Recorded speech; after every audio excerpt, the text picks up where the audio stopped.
पराठे का पूछ लो अभी।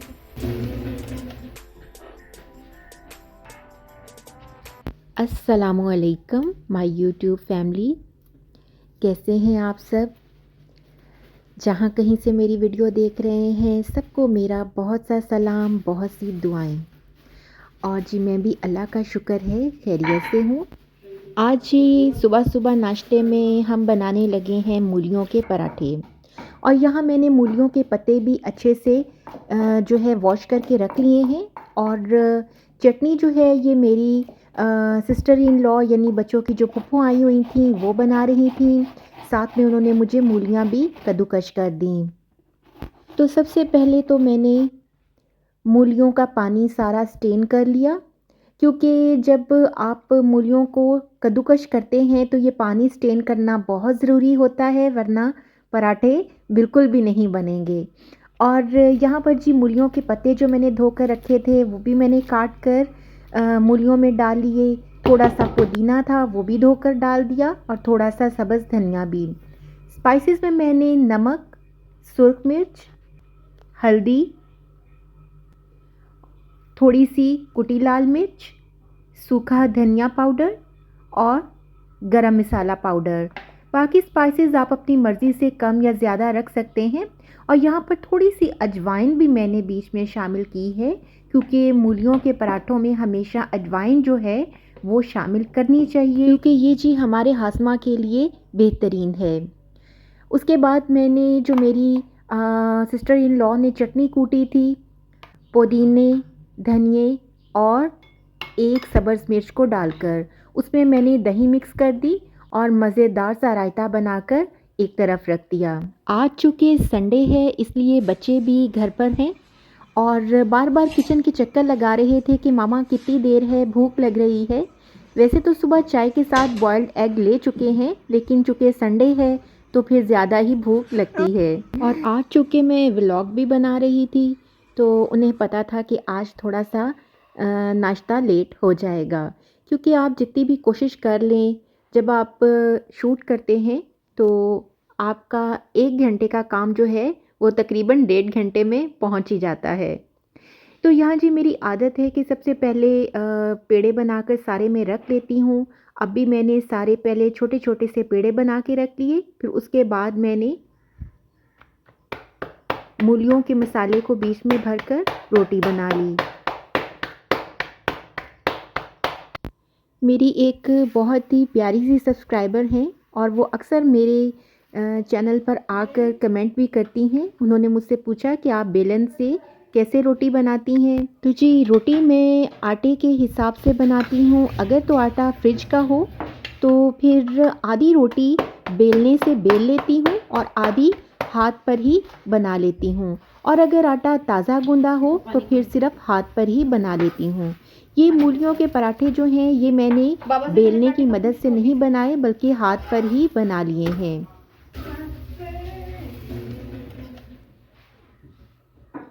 तो यहाँ सबसे पहले मैंने अपने हस्बैंड को नाश्ता दिया है। उसके बाद जनाब चाय जो थी वो मैंने गरम करके कप में डाल दी। उन्हें सुबह सुबह जाना होता है, इसलिए मैं सबसे पहले उन्हें ही नाश्ता देती हूँ। हर घर के किचन में सबसे पहले लगने वाली रौनक नाश्ते की होती है और मुझे भी बहुत अच्छा लगता है अपने घर वालों के लिए पकाकर उन्हें उनके लिए इतना तरद्दुद करके। और मुझे बहुत सुकून मिलता है, बहुत मज़ा आता है। और मैं समझती हूँ कि अल्लाह ताला की एक बहुत बड़ी रहमत है, नेमत है। और सुबह सुबह जी हर घर की चिमनी से उठता हुआ धुआं जो है वो ज़िंदगी का एहसास दिलाता है। सबको नाश्ता देने के बाद मैंने थोड़ा सा अचार और साथ में रायता लिया और आकर सोफ़े पे बैठ गई और मज़े से बैठकर मूली वाला पराठा खाया। ये इतना टेस्टी और स्पाइसी सा बना था कि मुझे कुछ ख़ास अचार की ज़रूरत महसूस नहीं हो रही थी। मैंने इसे रायते के साथ ही बहुत मज़े से खाया, लेकिन जब अचार डाल लिया था तो थोड़ा बहुत चस्का अचार का भी ले लिया। और आज जी मुझे बहुत सारे काम करने थे। एक हफ्ते से मैंने बेडशीट्स वगैरह रूम्स में चेंज नहीं की थी, क्योंकि एक तो आजकल सर्दी है, कपड़े जो हैं वो अगर आप वॉश कर लेते हैं तो स्पिन करने के बावजूद उनको ड्राई करना मुश्किल हो जाता है। और दूसरा ये कि कुछ मैं अपने जो है वो तबीयत की वजह से चेंज नहीं कर सकी, वरना मेरी रूटीन है कि मैं 1 वीक के ख़त्म होने से पहले ही बेडशीट्स वगैरह चेंज कर देती हूँ। तो यहाँ मैंने सारे रूम्स में बेडशीट्स जो हैं वो चेंज की, और जो बेडशीट्स मैंने उतारी थी उनको मैंने सबको इकट्ठा कर लिया कि इनको आज अच्छे से वॉश कर लेते हैं। और धूप बहुत अच्छी आज निकली हुई है, इसलिए मैंने कहा कि ये काम भी लगे हाथों हो जाए।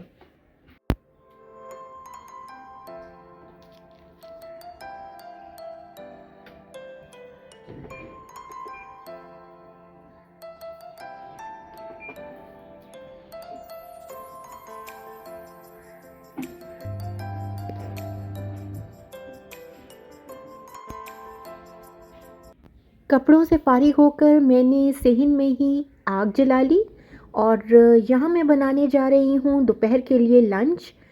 और लंच में आज क्या बनने जा रहा है? आज मैं बनाऊँगी मटर आलू गाजरें। तो मैंने कहा कि चूँकि गाजर का मौसम भी है और मटर भी, फिर आगे चल के ये चीज़ें जो हैं इनका इस्तेमाल ज़ाहिर है मौसम की सब्ज़ी है, और बेमौसमी हम बहुत ज़्यादा इस्तेमाल तो नहीं कर सकते, तो क्यों ना अभी मौसम में ही इनसे मज़ा ले लिया जाए। तो मटर जो हैं वो मेरे हस्बैंड लेकर आए थे इकट्ठे ही 2 किलो। मैंने निकाल कर उनकी छोटे-छोटे से पैकेट्स बना कर रख दिए थे, वो भी मैं फ्रीज़र से निकाल कर ले आई थी। और साथ में मैंने गाजरें भी काट लीं, आलू भी छील लिए। यहाँ मैंने सबसे पहले ऑयल में प्याज डालकर उसे हल्का सा गुलाबी होने दिया, उसके बाद अदरक लहसुन का पेस्ट डाल दिया। स्पाइसेस में नमक, सुर्ख मिर्च, हल्दी, और साथ में ड्राई कोरिएंडर पाउडर यानी सूखा धनिया पाउडर, और थोड़ा सा गरम मसाला। ये तमाम स्पाइसेस डालने के बाद मैंने मसाले को अच्छे से भून लिया, और भून कर सबसे पहले इसमें गाजरें शामिल कर दी। क्योंकि गाजर गलने में थोड़ा सा टाइम ज़्यादा लेती है, इसलिए सबसे पहले मैंने गाजर को बीच में डाला। उसके बाद मैंने टमाटर शामिल कर दिए, और उनको भी गाजरों के साथ मैंने अच्छे से भून लिया। जब ये दोनों चीज़ें अच्छे से भुन गई तो मैंने इसमें जी 2 पैकेट खोलकर मटर के डाल दिए। मिकदार में तकरीबन ये 1 पाव से ज़्यादा थे। तो यहाँ पर सुर्ख गाजरें और सब्ज़ मटर सालन जो है उसकी रंगत बहुत ही प्यारी नज़र आ रही थी। मटर शामिल करने के बाद मैंने टमाटर, गाजर और मटर इन तीनों चीज़ों को अच्छे से भूनकर यकजा कर लिया। जब ये तीनों चीज़ें अच्छे से भून गईं तो फिर मैंने इसमें आलू शामिल कर दिए। बना रही हूँ मैं मुसलसल, बंद कर दो। आलू शामिल करने के बाद भी मैंने इसको थोड़ा सा भून लिया, और थोड़ा सा पानी का छींटा लगाकर फिर मैंने इसे पकने के लिए रख दिया। किसी की आवाज़। यहाँ कपड़े भी साथ साथ जी धुल रहे थे, और मैं इनको जो है वो सूखने के लिए डाल रही थी। यानी एक साथ में काफ़ी काम कर रही थी, कपड़े भी डाल रही थी, सालन भी बना रही थी, और साथ साथ में अपनी सिस्टर इन लॉ से बातें भी कर रही थी। तो जनाब बातों बातों में ही हमारा सालन बनकर तैयार हो गया।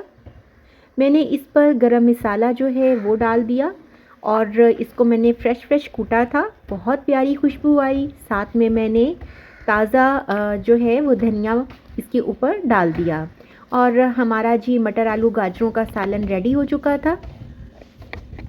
इसके बाद मैं फिर किचन में आ गई, और यहाँ मैंने 1 किलो चिकन जो है फ्रिज से बाहर निकाल कर रखा हुआ था। अब मैंने इसको फ्राई करना शुरू किया।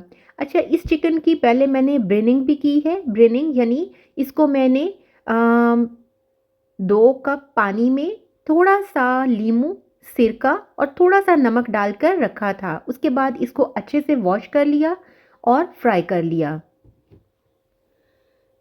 आज मैं बनाने जा रही थी थोड़ा सा स्टीम रोस्ट। मैंने सोचा कि सब्ज़ी बच्चे जो हैं वो ज़ाहिर है इतने शौक़ से नहीं खाते, तो आज संडे है, उनको खुश करने के लिए कुछ स्पेशल बनाया जाए। स्पाइसेस मैंने मेंशन कर दिए हैं, फिर भी एक दफ़ा आपको बताती हूँ।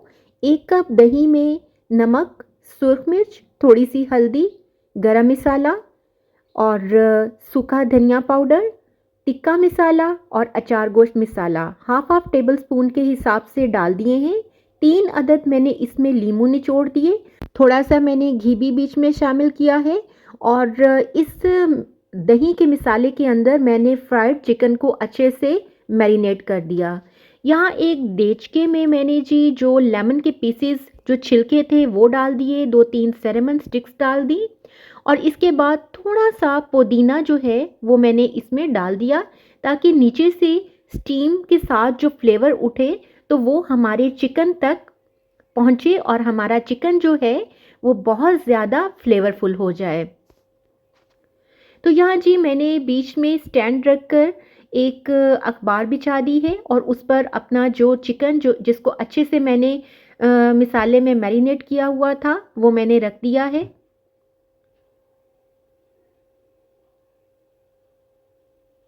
बाकी वाला मसाला जो है वो आप ऊपर लगा दें और थोड़ा सा मैंने इसके ऊपर तिल भी स्प्रेड किया है और ये वाइट तिल थे।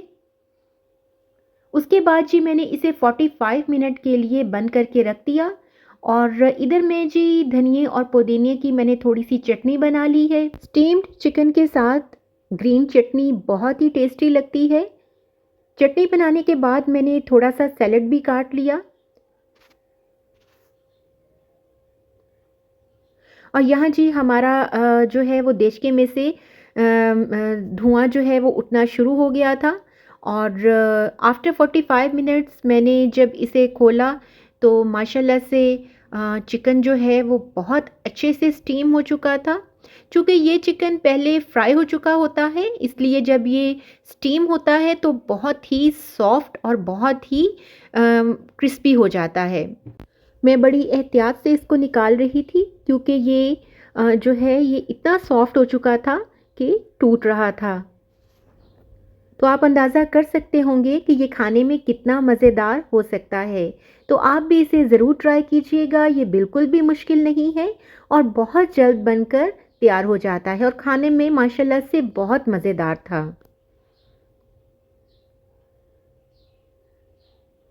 अच्छा, ये क्लिप जी शाम की चाय का है और शाम को चाय के वक्त मैंने थोड़े से आलू बॉयल किए, थोड़ी सी वेजिटेबल्स कट की, इनमें एक गाजर, आधी शिमला मिर्च और थोड़ी सी बंद गोभी शामिल थी।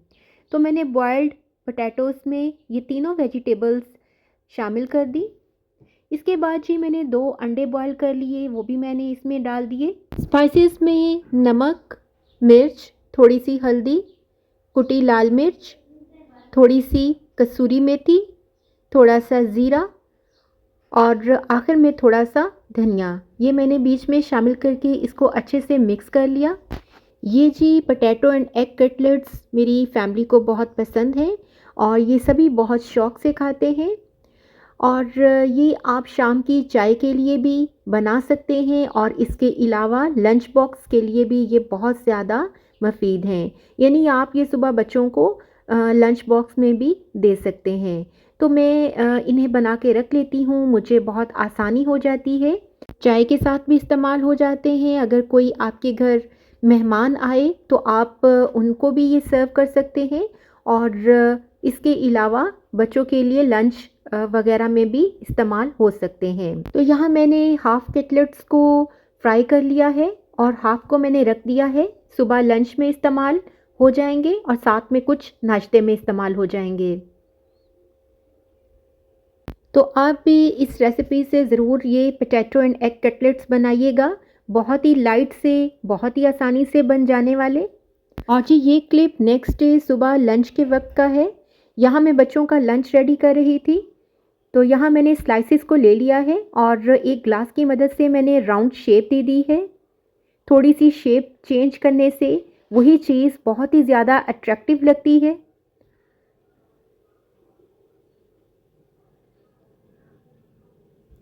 ग्लास के साथ इनको शेप देने से एक फ़ायदा ये भी हुआ है कि ये सेम उतनी ही जो है वो साइज़ के बन गए हैं जितने साइज़ के हमारे कटलेट्स हैं।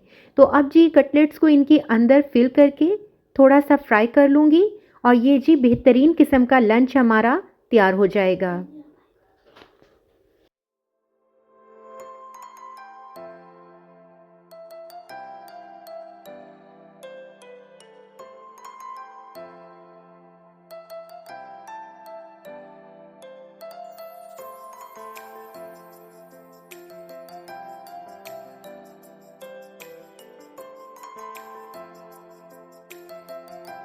जी, तो कैसी लगी आपको आज की रेसिपीज़? अगर आपको आज की वीडियो पसंद आई हो तो आपने इसे थम्स अप भी करना है और मेरे चैनल को सब्सक्राइब भी ज़रूर करना है। इंशाल्लाह फिर मिलते हैं जल्द ही नई रेसिपीज़ के साथ, नई वीडियो के साथ। अल्लाह हाफ़िज़।